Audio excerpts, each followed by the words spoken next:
Mamlaka za usalama katika msikiti mtakatifu wa Masjid al-Haram mjini Makkah zimemkamata mwanamke mmoja anayedaiwa kuwa muumini aliyekuwa akitekeleza ibada ya umra baada ya kunaswa akijaribu kukata kipande cha pazia la Al-Kaaba linalojulikana kama kiswa. Tukio hilo lililozua mshangao miongoni mwa waumini wengine lilitokea wakati mwanamke huyo, ambaye ripoti za awali zinaashiria kuwa anatoka katika kundi la mahujaji wa Uturuki, alipotoa mkasi na kuanza kujaribu kukata kitambaa hicho chenye nakshi za dhahabu.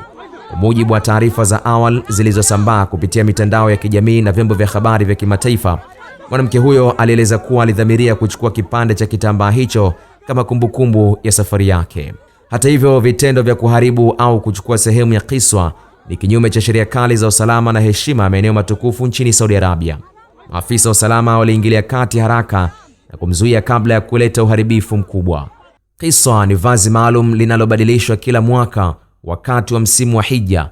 Hutengenezwa kwa hariri safi na kudariziwa kwa aya za Qur'an kwa kutumia nyuzi za dhahabu na fedha, kikiwa na thamani kubwa ya kiimani na kihistoria kwa mamilioni ya Waislamu duniani kote.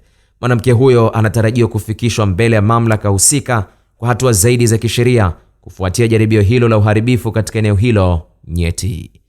Khalid Omar, Kishki TV. Kishki TV, nuru ya dini yako.